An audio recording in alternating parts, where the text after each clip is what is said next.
65,000 is nowhere near enough. And you know what it is the visas run from October to October. They're queued into the fiscal year. So CIS lets you apply on April 1st.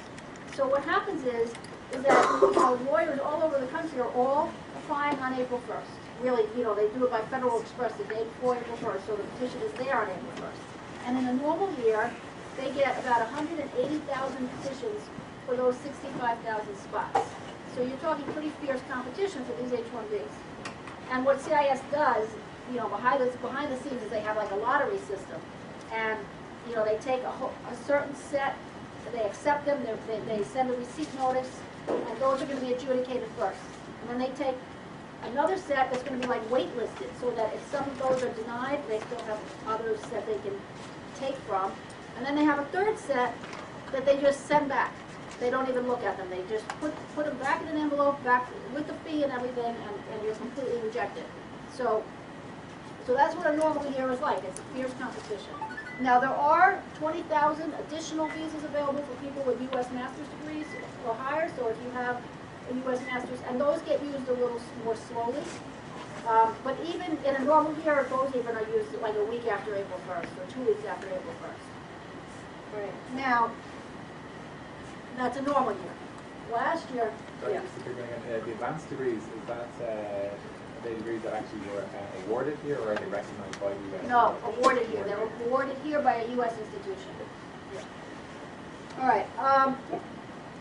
Okay, so like I said, normal year you've got like 24 hours to get that H-1B in.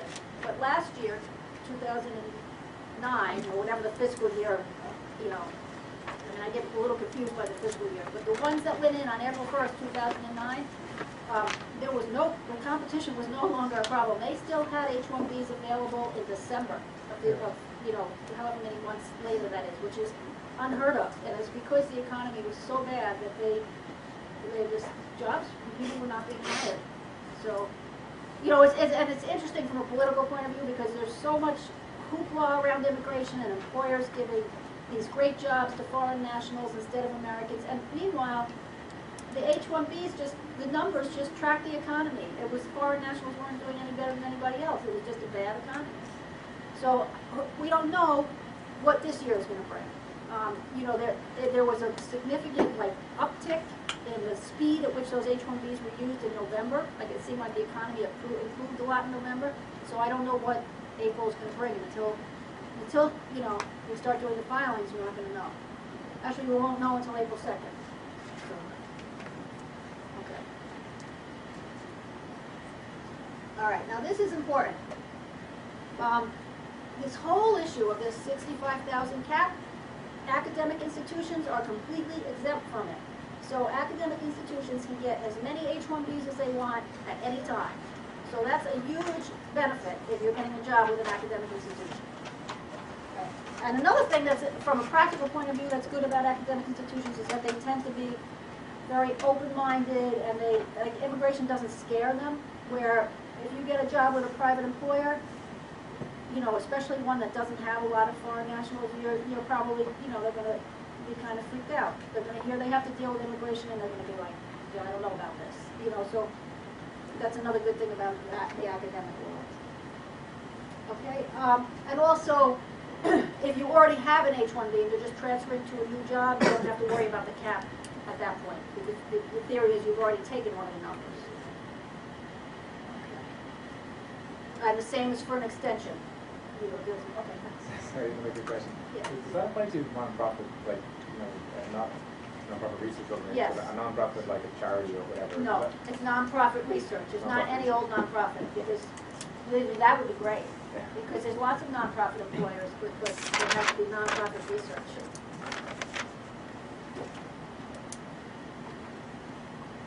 All right. Okay, so now I'm going to tell you about this. I'm going to go through it briefly because it's pretty boring and you don't have to really know it. But the only reason I'm saying it is that I get a lot of calls from people who get jobs with private employers who don't have any H-1Bs on the payroll, and they don't know what to expect. And when they hear it's a foreign national and there's immigration issues, they're like, they get kind of nervous about it. So sometimes people will call and say, well, you know, what is it involved, so I can explain it to the employer. Or they'll call me and ask me to speak to the employer so that the employer has an idea of what they're getting into. So this is what, you know, how it kind of works behind the scenes. And it's basically a series of forms. A G28 is a form that makes it okay for the attorney to represent you. And I-129 is the main form that says who you are, who this employer is, what the job is. And then there's supporting documents, which I'm going to get to. And there's this labor conditions application. And this is the part that most freaks out employers.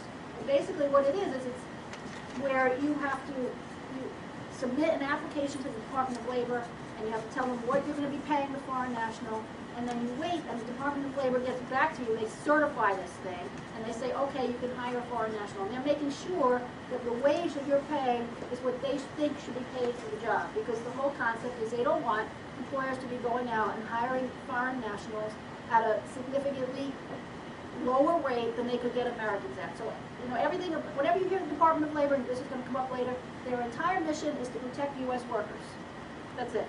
And to make sure that they're not hiring foreign nationals at a lesser rate. All right, so that's like the biggest part of it.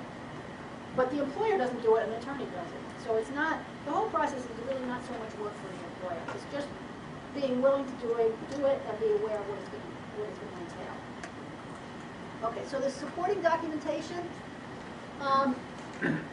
you know, a lot of it makes just common sense. The most important thing is, though, is a support letter from the employer that tells exactly what the job is, exactly what the duties are going to be, what they're going to pay you.